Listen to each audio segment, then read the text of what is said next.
우리가 살아가다 보면 믿지 않는 사람들에게 간혹 듣게 되면 뜨끔하는 말이 있습니다. 너 교회 다녔어?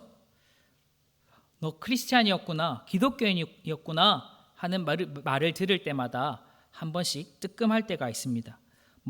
그 말을 하는 사람에 따라서 여러 가지 의미가 담겨 있겠지만 단순하게 딱 겉에 있는 의미만 딱 살펴봐도 우리가 기독교인답지 못했구나, 아니면 우리가 교회 다니는지를 나타내지 않았구나, 내가 그렇게 사람들이 모를 정도로 티가 안 났구나 하는 생각이 듭니다. 코로나 이후로 더욱이 예수님을 믿는다는 것, 교회를 다니는 것이 조금 불편해졌습니다. 특별히 코로나가 심할 때는 회사에서 또 직장에서 여러 가지 이유로 교회를 가지 못하게 하거나 예배를 드리지 못하게 하는 경우도 많았었죠. 코로나가 아니더라도 우리의 삶의 현장에서 자신이 교회를 다니고 예수님을 믿는다는 사실을 은연중에 대놓고 숨긴다라기보다는 그냥 일부러 드러내지 않는 경우들이 종종 있습니다. 그리스도인들이 믿음을 숨기는 이유가 여러 가지가 있겠지만, 특별히 어린 친구들은 그 믿음으로 말미암아 해야 되는 행위들, 소위 밥을 먹기 전에 기도를 해야 한다거나 성경을 읽어야 한다거나 하는 부분들이 개인적으로 있을 땐 괜찮지만 그것들을 남에게 보이는 것이 부끄러워서 내가 교회를 다니는 것을 드러내지 않는 친구들이 간혹 있습니다. 뿐만 아니라 어른들도 마찬가지죠. 내가 교회를 다님으로 인해서 나의 어떤 사업장에서, 나의 직장에서 불이익을 당하거나 불편함이 있다면 굳이 내가 교회를 다니는 것을 드러내지 않는 경우들이 있습니다. 또 뿐만 아니라 우리 많은 사람들이 공감하는 것은 우리가 거룩한 삶을 살아야 되는 의무가 있다 보니 혹 내 삶이 거룩하지 못해 교회에 누가 될까봐, 덕을 세우지 못할까봐 내가 혹시나 죄를 지어도 교회나 예수님의 이름에, 하나님의 이름에 먹칠하지 않으려고 드러내지 않는 분들이 아마도 대다수일 거라 생각이 듭니다. 대부분 아마 그렇게 생각하시겠죠. 어쨌든 그런 이 세상이 기독교를 향한, 이 예수쟁이들을 향한 비관적이고 냉소적인 시선 속에서 그리스도인다운 삶을 살아가는 것이 어렵기 때문에 그 스트레스 때문이라도 일부러 드러내지 않는 것이죠. 이렇게 그리스도인들이 이런 내적 갈등을 겪는 현실은 지금 우리가 살아가는 이 시대에만 국한된 일이 아닙니다. 믿는 성도들에게 이 문제는 시대를 막론하고 마주할 수밖에 없는 문제였습니다. 오늘 함께 읽은 본문에 속한 히브리서의 독자들은, 이 편지를 받아보는 이 독자들은 세상의 압박 속에서 믿음을 드러내고 믿음의 삶을 살아가는 일을 주저하고 숨고 싶어 했습니다.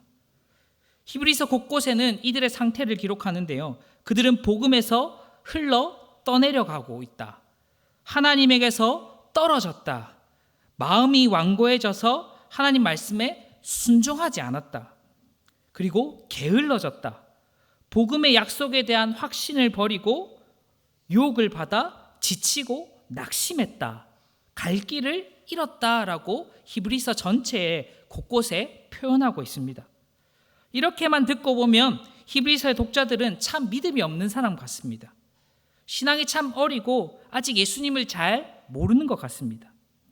그러나 그들이 마냥 성숙하지 못한 신앙인이 아니었습니다. 우리가 함께 읽은 본문 11장 전에 10장의 내용을 보니까 이렇게 기록되어 있습니다. 10장 32절부터 34절까지 말씀인데요, 우리 한번 다 같이 읽어볼까요? 시작. 전날에 너희가 빛을 받은 후에 고난의 큰 싸움을 견뎌낸 것을 생각하라. 혹은 비방과 환난으로서 사람에게 구경거리가 되고, 혹은 이런 형편에 있는 자들과 사귀는 자가 되었으니, 너희가 갇힌 자를 동정하고 너희 소유를 빼앗기는 것도 기쁘게 당한 것은 더 낫고 영구한 소유가 있는 줄 알미라. 그들은 복음을 믿는 자들이었습니다. 믿음을 모르는 자, 예수님을 모르는 자, 믿음이 연약한 자가 아니었습니다. 그들은 믿음으로 큰 싸움을 견뎌낸 사람들이었습니다. 나름 복음에 열심히 있었고 예수님을 증거하기 위해 최선을 다했던 그런 사람들이었습니다. 믿음의 삶을 살아내기 위해 용기를 내어 믿음의 싸움을 싸웠던 베테랑 신자들이었죠. 그런데 32절에서 말하는 이 큰 싸움, 이 로마 황제가 로마에 있는 기독교인들, 유대인들을 다 추방시켜버린 그 사건으로 인해서 그 로마 지역에서 기독교인으로, 예수쟁이로 살아가기 어려워졌기 때문에 이 사람들이 어떻게 하면 이곳에서 신앙생활을 할 수 있을까 고민하다가 신앙생활이라도 하려면 나의 신앙을 세상에 드러내지 않아야겠다. 내가 믿는 사람처럼 살지 않아야지 이곳에서 그냥 숨어서라도 신앙생활을 할 수 있겠구나. 더 나아가서 이러다가는 신앙을 잃어버리겠구나 하는 지경까지 온 것이죠.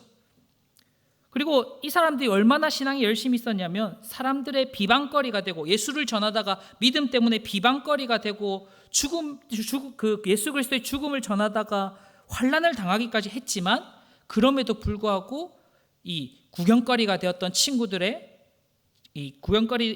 사람들의 친구가 되고 또 감옥에 갇힌 자들의 친구가 되어서 그들을 도와주고 더 나아가서 자신의 소유를 빼앗기고 자신의 소유가 없어지는 그런 상황 가운데서도 믿음을 지켰던 사람들이었는데 이 믿음의 핍박, 세상의 공격이 계속해서 끊이지 않다 보니 이들도 점점 지쳐갔고 더 이상 과연 내가 믿음을 지켜낼 수 있을까? 내가 세상 속에서 진짜 내가 예수님을 믿는 게 맞을까? 하는 물음표가 그런 낙심이 들기 시작했던 것이죠. 그러나 시간이 지날수록 그들은 점점 더 악화되었고 더 이상 이 믿음 생활, 신앙생활 하기 어려운 상태가 되었습니다. 그래서 이들에게 전해진 편지가 히브리서인 것이죠. 히브리서는 이들을 향해 다른 대안이 없다고 얘기합니다. 너네가 지금 믿음을 잃어가고 있는 상황이지만 그 상황을 돌파할 수 있는 다른 방법은 없다. 오직 믿음을 제대로 가지는 것, 제대로 된 믿음을 너희가 가지는 것 말고는 답이 없다라고 권면하고 격려하는 편지가 히브리서인 거죠. 39절에 우리는 뒤로 물러가 멸망할 자가 아니요 오직 영혼을 구원함에 이르는 믿음을 가진 자니라 하고 이야기합니다. 즉 우리가 가진 믿음은 멸망할 믿음이 아니라 참 믿음이고 우리 그 믿음은 우리가 구원에 이른 믿음을 이미 가지고 있다. 너희가 가지고 있는 그 믿음, 지금까지 신앙생활해왔던 그 모든 것이 헛된 것이 아니다. 멸망할 것이 아니라 우리는 하나님의 구원을 받은 믿음을 가지고 있으니 너희가 절대 믿음을 포기하지 말라라고 권면하고 격려한 것이죠. 그래서 히브리서 기자는 히브리서 11장을 통해 믿음의 위기를 겪고 있는 그들에게 또 이 시대의 세상 속 믿음의 갈등을 겪는 그리고 그렇게 살아가는 우리에게 우리가 물러서지 말아야 할 믿음이 무엇이며 그때 그 순간마다 하나님께서 믿음의 사람들 그리고 교회에 어떤 믿음을 주시고 은혜를 주셨는지 이 히브리서 11장을 통해 말씀하고 계시는 겁니다. 그리고 우리에게 주어진 삶이라는 이 믿음의 경주를 완주할 수 있도록 하나님께서 어떻게 도우시는지를 권면하고 격려하는 말씀이 히브리서 11장 말씀입니다. 그래서 히브리서 기자는 독자들에게 이렇게 권면하고 격려했습니다. 또한 우리 기쁨교회도 9월 한 달 동안 이제 11장의 내용을 찬찬히 살펴보려고 합니다. 그래서 우리가 물러서지 말아야 할 믿음이 무엇이며 그리고 믿음을 살아낸 이 믿음의 사람들이 그 이야기를 통해 오늘 우리에게 주는 교훈은 무엇이고 또 우리는 이 오늘날 어떤 믿음을 가지고 살아야 하는지 함께 나누고자 합니다. 이번 기회를 통해 히브리서 11장의 말씀에 그 이야기들이 나의 이야기가 되고 나의 믿음의 일지를 써내려가는 그 시간이 되기를 간절히 소원합니다. 우리가 첫 번째 믿음의 요소를 살펴보겠습니다. 첫 번째 믿음 일지 확신입니다. 그리스도인의 삶을 한마디로 요약한다면 무엇이라 할 수 있겠습니까? 한마디로 요약할 수 없는 것이 우리의 삶이지만 한마디로 요약하자 한다면 믿음이라고 할 수 있을 것입니다. 성경은 하나님의 말씀에 대한 믿음이 그리스도인의 삶의 특징이라 증언합니다. 예수님의 가르침, 사도들의 가르침에도 결국 그리스도인의 삶은 믿음의 삶이다라고 이야기하고 믿음으로 말미암아 구원을 얻는다 계속해서 증언합니다. 그렇다면 그 믿음은 무엇이겠습니까? 단순히 하나님, 예수님에 대한 개인적인 신뢰만으로 이해하기에는 믿음은 그리 간단한 문제가 아니지요. 그렇다면 오늘 본문은 그 믿음에 대해서 뭐라 말하고 있을까요? 믿음은 바라는 것들의 실상이요 보이지 않는 것들의 증거니. 1절에서는 믿음을 두 가지로 이야기합니다. 먼저는 바라는 것들의 실상이다. 그 다음은 보이지 않는 것들의 증거다. 이를 조금 더 우리가 알아듣기 쉽게 제가 바꿔봤습니다. 믿음은 하나님 말씀에 약속된 그 미래와 보이지 않는 실제에 대한 굳건한 확신이다. 이 말은 무슨 말이냐? 하나님, 그 성경 말씀에 기록된 하나님의 약속된 미래, 구원과 새 언약, 하나님의 나라에 임하는 것, 그 모든 것의 미래에 대한 그 확신과 또 보이지 않는 실제, 우리에게 보이지 않는 실제가 무엇입니까? 바로 하나님의 역사하심이죠. 그 하나님의 역사에 대한 굳건한 신뢰, 확신이 바로 믿음이다라는 것입니다. 이런 믿음이 나로부터 솟아나거나 다른 어떤 이로부터 주어지는 것이 아니라 오직 하나님의 말씀으로 성령님께서 기록된 말씀에 담긴 실제가 우리 삶에 경험되도록 하셔서 그 확신을 가지도록 해주시는 것이죠. 그래서 그 보이지 않는 것이 무엇이냐? 바로 창조와 새 창조에 대한 약속입니다. 우리가 하나님을 믿는다는 것은 하나님의 말씀을 믿는다는 것이고, 하나님의 말씀을 믿게 되면 창세기 1장 1절인 가장 먼저 등장하는 말씀, 하나님께서 천지를 창조하시느니라. 하나님께서 온 만물의 창조주 되심을 믿고 그 창조주께서 다시금 예수 그리스도가 다시 오시는 그날에 다시 한번 그 믿는 자들을 위해 새로운 창조의 세계를 여실 것이다. 하나님 나라를 세우실 것이다라는 그 믿음, 그 미래의 그 약속을 믿는 것이죠. 그리고 또 다른 하나, 아까 말했던 보이지 않는 실제 무엇이겠습니까? 하나님을 믿는 것이죠. 창조주 하나님이 우리를 얼마나 사랑하시는지 믿는 것이고, 창조주 하나님께서 우리의 삶 가운데 공급하시는 모든 역사들, 눈에 보이지 않지만 그것을 믿는 것, 그것을 확신하는 것이 바로 믿음이다라고 이 히브리서 11장 1절은 이야기합니다. 이것으로 믿음의 전부를 이야기할 수는 없습니다. 그러나 이 믿음의 위기에 있는 사람들, 믿음의 내적 갈등에 빠져 낙심하고 지친 그리스도인들에게 이것이야말로 필요한 믿음인 것이죠. 내가 살아가고 있는 이 세상이 누가 만든 것인가? 누가 다스리는 것인가? 그것을 먼저 알아야지 내가 살고 있는 삶의 현장의 주인이 누구인지 알 수 있고, 내가 살고 있는 삶의 현장에서 공급하시고 채우시고 인도하시는 분이 어떤 존재인지 알고 확신이 있어야지 믿음의 삶을 잘 살아갈 수 있는 것이죠. 이 사업장의 주인이 나라고 생각하거나 이 사업장의 주인이 우리 사장이라고 생각하면 그 사장이 하나님이 될 겁니다. 바로 내가 하나님이 되겠죠. 하지만 이 모든 삶의 현장의 주인이 하나님이심을 고백하고 그 하나님께서 온 만물을 다스리심을 고백하고 이 모든 순간순간 함께 하시고 공급하시고 인도하시는 그 모든 순간들이 하나님이 하시는 일이라는 확신이 있다면 우리의 삶은 180도 달라질 것입니다. 신자들이 비록 낙심하고 지칠지라도 하나님의 말씀을 통해 하나님의 천지를 창조하셨다는 그 사실, 우리의 창조주시라는 사실, 그 창조하신 하나님께서 다시금 세상을 한 번 더 뒤엎으시고 하나님 나라를 세우실 거라는 그 약속이 있기 때문에 우리는 세상의 공격에 쓰러지지 않고 담대히 용기와 활력을 얻어 신앙생활, 그 믿음의 삶을 살아낼 수 있는 것이죠. 그리고 내 삶에 하나님이 역사하고 계신다, 내 삶에 하나님이 공급하고 계신다, 내 삶에 하나님이 인도하고 계신다는 그 확신이 있기 때문에 어떤 위험과 어떤 두려움과 어려움 속에서도 꿋꿋이 믿음을 지켜나갈 수 있게 되는 것이죠. 그래서 히브리서 기자는 히브리서 독자들에게, 그리고 우리에게 하나님이 어떠한 분이신지 알아라.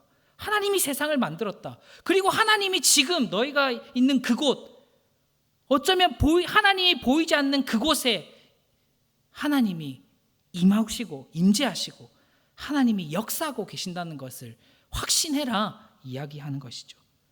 그 확신을 그리고 하나님께서 주실 것이다 라고 말씀하는 겁니다. 하나님께서 우리에게 이 확신의 은혜를 주신다면 우리의 신앙생활에 용기와 활력이 더해질 겁니다. 우리가 하나님의 말씀을 확신하고 하나님의 사랑의 공급하심을 확신한다면 우리의 삶에 더욱 풍성한 하나님의 은혜로 충만케 될 것입니다. 그 하나님의 놀라운 은혜로 삶이라는 믿음의 경주를 포기하지 않고 이어나가는 우리 모두가 되기를 간절히 소원합니다. 두 번째 믿음 일지는 인정받는 믿음입니다. 인정받은 믿음입니다. 인정받은 믿음. 다르게 얘기하면 성경의 표현으로 빌리면 증거를 얻은 믿음입니다. 히브리서 11장 3절부터 이 끝절까지 이르기에는 이제 이 믿음을 가진 이 믿음의 선조들, 믿음의 사람들의 이야기를 통해 이 믿음의 위기 속에서 우리가 어떤 믿음을 가질 것인가, 믿음의 위기의 세상 속에서 어떤 믿음으로 살아갈 것인가에 대해서 이야기합니다. 그래서 오늘 본문인 4절에서 7절에는 세 사람의 이야기가 등장합니다. 세 사람의 이야기를 간단하게 살펴볼 텐데요. 첫 번째는 아벨입니다. 아벨은 믿음으로 더 나은 제사를 드림으로 의로운 자로 인정받았습니다. 그리고 하나님께서 인정해 주셨습니다. 더 나은 제사, 가인과 아벨의 차이, 그 결정적 차이가 바로 믿음이었습니다. 이는 하나님께 제사를 드리는 동기이자 목적인 것이죠. 아벨은 하나님을 믿는 것이 동기였고 하나님이 목적이었습니다. 그러나 가인은 자신이 예배를 드리고 제사를 드리는 것이 목적이었고 자신이 그를 통해 무언가 유익을 얻거나 자기 만족이 목적이었습니다. 자기 자신이 목적이었죠. 그러다 보니 하나님께서 제사를 받지 않으시자 안색이 변하여 분을 토하게 되죠. 결국 그 분이 동생을 죽이는 데까지 가죠. 제사를 받지 않고 받고는 하나님의 주권의 문제인데 가인은 이 제사의 주인이 자기가 되어버려서 결국 하나님께 제사를 드리지 못했던 겁니다. 우리가 아벨을 통해 보듯이 하나님은 어떤 제물을 드리는가, 그것이 아니라 믿음의 제사를 드리고 있는가, 하나님을 의지하는 그 믿음이 있는가, 하나님이 나의 인생의 목적인가를 보신다는 것이죠. 그리고 그런 믿음을 하나님께서는 인정하신다는 것입니다. 그 하나님께 인정받은 그 믿음이 우리의 삶을 새롭게 하고 변화시켜 나가는 것이죠. 두 번째 인물은 에녹입니다. 성경에서 가장 짧게 등장하는 이 위인 중에 한 명인데 그 중에서도 뭔가 죽음을 맞이하지 않은 엄청 큰 영향력 있는 인물 중에 하나죠. 에녹은 믿음으로 하나님과 동행함으로 하나님을 기쁘시게 하는 자로 인정을 받았습니다. 하나님과 동행한 에녹의 믿음은 어떤 믿음이겠습니까? 하나님과 온전히 동행했던 인물, 이 에녹 말고 한 사람이 더 있습니다. 누구겠습니까? 천지창조 에덴 동산의 아담이겠죠. 천지가 완성되고 에덴 가운데 아담이 만들어졌을 때 에덴은 하나님이 거니시는 곳이다라고 성경이 이야기합니다. 이 거닐다라는 표현은 교제하다라는 표현과 같이 쓰입니다. 즉 하나님께서 에덴 동산을 거니신다는 말은 거기 살고 있는 하나님의 형상들과 교제하며 계시는 곳이다. 친밀한 관계를 맺는 곳이다라는 의미인 것이죠. 즉, 이 에녹도 아담과 동일하게 하나님과의 친밀한 교제 속에 있었다라는 의미입니다. 그러나 하나님의 말씀을 의심하고 불순종하게 되면 우리는 하나님이 두려울 수밖에 없습니다. 그러니 자연스럽게 아담과 하와처럼 하나님을 피해 숨게 되겠죠. 그러니 당연히 친밀한 교제를 맺을 수 없습니다. 함께 거닐 수 없습니다. 함께 동행할 수 없습니다. 그러나 에녹은 믿음으로 하나님과 동행했습니다. 에녹은 하나님과 함께 걷기를 원하고 하나님과 친밀한 교제를 원하고 하나님을 기쁘시게 하기를 원하는 것이었습니다. 그것이 기독교가 말하는, 성경이 말하는 믿음이라는 것이죠. 믿음이 뭔가 거창한 것을 해내는 것이 아니라 하나님과의 그 친밀한 교제 속에 있길 원하고 하나님을 기쁘시게 하길 원하는 그 마음, 그것이 믿음이고 하나님이 인정하시는 믿음이다. 하나님께 인정받은 믿음이라는 것이죠. 하나님이 보이지 않는 이 세상 속에서 하나님을 보는 것이 믿음이고 하나님을 찾지 않는 세상 속에서 오직 하나님만 찾는 믿음이야말로 하나님이 인정하는 믿음이고 하나님께 인정받은 믿음이며 하나님이 기뻐하시는 믿음임을 우리는 알아야 합니다. 세 번째 인물은 노아입니다. 노아는 믿음으로 하나님의 경고에 순종했고 하나님을 경외하는 의의 상속자로 인정받았습니다. 창세기 6장을 보면 모든 인류가 그 악의 극에 달합니다. 가장 타락한 상태라고 이야기하죠. 그러나 노아만은 예외였습니다. 하나님께서는 노아를 부르셔서 홍수의 심판을 알리시고 그리고 그 홍수의 심판을 피할 수 있는 노아를 그 방주를 지어라 말씀하셨습니다. 노아는 하나님의 말씀에 순종하여 방주를 만들었고 그 방주를 만드는 것으로 그의 믿음을 보여주었습니다. 그 산 위에 어마어마한 방주를 만든다는 것, 온 세상이 홍수 심판을 받을 것이라고 사람들에게 이야기하는 그 모든 일들이 세상이 보기에 어떠했겠습니까? 얼마나 미련하고 얼마나 어리석어 보였겠습니까? 노아도 그 상황에 그 믿음을 지켜나가는 것이 쉽지는 않았으리라 생각합니다. 모두가 미련하다 얘기하는데 나 혼자 하나님을 믿는답시고 산 꼭대기에 나무를 나르며 배를 만들며 홍수가 올 거다 이야기하는 그 삶 쉽지 않았을 겁니다. 그러나 노아는 하나님의 판단과 명령을 믿었습니다. 타락한 세상을 따르는 것이 아니라 하나님을 경외했습니다. 하나님께서는 이 경외하는 노아의 믿음을 인정하셨고 그를 의의 상속자, 하나님 나라의 상속자로 삼으셨습니다. 인정받은 믿음은 아벨처럼 하나님이 만족하실 것을 아는 믿음, 에녹처럼 하나님이 살아계시며 자기를 찾고 동행하는 자들에게 상 주시는 분임을 아는 믿음입니다. 노아처럼 하나님을 경외하고 하나님 말씀에 순종하는 믿음입니다. 인정받은 믿음은 그 믿음을 인정하는 존재가 하나님이심을 아는 겁니다. 우리의 믿음을 내 옆에 있는 누군가가 인정해 주는 것이 아니라 내가 믿는 그 하나님이 인정해 주신다라는 것을 아는 것이죠. 그러면 세상의 평가나 주위의 시선이나 세상이 무엇이라 말할지라도 내가 하나님 앞에 하나님을 찾고 하나님의 기쁨을 위해 살아간다면 그것을 인정해 주시는 분은 하나님이라는 사실. 그러니 세상의 공격이 와도 이 믿음을 지켜낼 수 있는 것이고 하나님이 나와 함께 하시기, 하나님이 나를 인정하셨기 때문에 이 믿음을 포기하지 않고 이 인정받은 믿음을 가지고 이 믿음의 경주를 완수할 수 있게 되는 것이죠. 우리가 믿음 있다 이야기하면 뭐합니까? 쉽게 공격당하고 조그마한 시련이 와도 이 믿음을 포기하고 싶어지는 이 마음 가운데 내가 받은 이 믿음, 나를 구원한 이 믿음이 나로부터 나온 것이 아니라 누군가의 평가로부터 나온 것이 아니라 하나님께 인정받은 믿음이라는 사실을 믿고 확신한다면 우리가 살아가는 한 걸음 한 걸음이 그저 세상의 눈치 보는 삶이 아니라 사람들의 눈치 보는 삶이 아니라 오직 하나님을 믿는 참 신앙이 될 줄 저는 믿습니다. 우리의 믿음도 하나님께 인정받은 믿음임을 우리는 알아야 합니다. 우리가 가진 믿음이 하나님께 인정받은 그 믿음, 세상 속에서 낙심한 그리스도인들이 세상이 아닌 하나님을 바라보게 하는 그 믿음, 하나님을 더욱 의지하게 하는 믿음임을 알아야 합니다. 우리의 믿음은 절대 약하지 않습니다.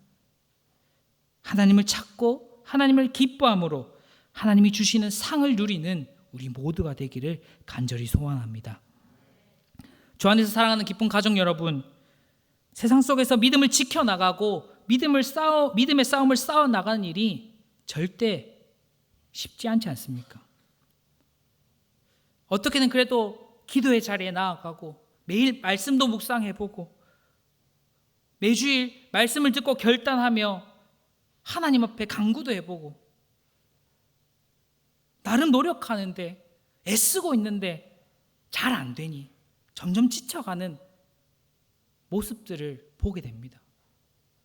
또 우리가 코로나를 지나면서 은연중에 우리의 믿음을 드러내고 우리의 삶에서 믿음의 삶을 살아가는 것이 조금은 덜해도 조금은 적극적이지 않아도 그럴 수 있지, 괜찮아, 나중에 하면 되지, 이런 안일한 생각들로 점점 쌓여가고 있는 것 같습니다. 못할 수 있죠. 잘 못할 수 있습니다. 하나님도 아십니다. 하나님도 우리가 완전하지 않은 것, 우리가 믿음의 삶을 온전케 마치 퍼펙트하게 100점짜리로 살아내지 못할 거 아십니다. 그렇다 해서 우리 신앙인들이 그래 나는 어차피 못하니까 10점짜리로 살래, 1점만 해도 믿음 있으니까 천국 가겠지, 나는 50점이 딱 적당해, 못하는 것도 아니고 잘하는 것도 아니고 열심히 하는 거겠지. 그런데 절대 하나님은 그 기준을 50점에 두지 않으셨습니다. 하나님이 인정하시는 그 믿음은 절대 우리가 원하는 그 지점에 있지 않습니다. 언제나 하나님이 원하시는 그 믿음은 100점에 있습니다. 가장 높은 곳에, 가장 거룩한 곳에. 그러나 하나님 우리 이것 이루지 못하실 거 압니다. 그래서 예수 그리스도를 보내셨죠. 그 완전하신 의로 우리를 품으시고 우리를 사랑하시고 우리가 넘어지고 지쳐 쓰러져도 그분 의지해서 다시금 그 100점을 향해 믿음을 완주하도록 달려갈 수 있도록 그렇게 해주신 거죠. 아이를 키워보신 분들은 아실 겁니다. 아이들에게 뭔가 가르친다는 것은 쉬운 일이 아닙니다. 왜냐하면 내가 하면 1분이면 30초면 되는 일인데 이 아이가 하고 싶어 해서 맡겨두면 세워라 내워라 그래 세워라 내워라 해서 완성이라도 되면 되는데 이게 한 건지 만 건지 만족스럽지 않죠. 저는 그게 하나님의 마음을 생각합니다. 그럼에도 우리는 그 아이가 그 삶을 살아갈 수 있도록 독립할 수 있도록 가르치고 기다려주고 인내하시, 잘못해도 참아주고 용서하고 사랑으로 품어주고, 그게 하나님 마음이잖아요. 우리가 하나님께서 야 너네 믿음의 삶을 살아, 그래 우리가 거룩한 삶 살아야지 하고 하셨지만 그래 너네 그럴 수 있지, 내가 기다려줄게, 그럴 수 있지, 다시 한번 해보자, 포기하지 말고 구원받았잖아, 잘 못해도 한 걸음 한 걸음씩 끝까지 한번 해보자, 이게 하나님의 마음 아니겠습니까? 그러니 히브리서 기자는 다른 어떠한 것도 우리 삶의 해답이 되지 않는다, 오직 믿음만이 우리의 삶의 유일한 해답이다 권면하고 그 믿음을 격려하는 것이죠. 믿음의 삶은 나의 열심으로 이루어지는 것이 아니라 그 하나님의 열심으로, 그 하나님의 인내하심으로, 그 하나님의 힘주심으로 완성되는 것입니다. 나의 열심만으로 완주할 수 있는 그런 단거리 경기나 그런 레이스가 아닙니다. 나의 평생을 달려갈 마라톤인 것이죠. 이 삶의 마라톤을 완주하기 위해서 꼭 필요한 것이 바로 믿음인 것이죠. 그 창조주 하나님께서 우리에게 주신 그 약속과 능력과 사랑과 인도하심, 공급하심, 그것에 대한 확신을 가지고 낙심한 우리 신앙생활에 하나님이 주시는 용기와 활력과 은혜가 가득하기를 간절히 소원합니다. 그저 나는 하나님을 믿어 하는 그 개인적인 그 단순한 신뢰 관계에서 머무는 것이 아니라 이 세상이 하나님의 다스림 안에 있음을, 이 세상의 이 온 땅의 주인이 하나님이심을 믿고 세상 앞에 무릎 꿇지 않고 하나님 앞에 무릎 꿇는, 하나님께 인정받은 그 믿음으로 당당히 세상과 맞서는 우리 모두가 되었으면 좋겠습니다. 그 믿음이야말로 이 세상의 열쇠임을, 해담임을 믿고 그 하나님 안에서 풍성한 은혜로 믿음의 삶 살아가시는 우리 모두가 되기를 간절히 소망합니다. 기도드리겠습니다.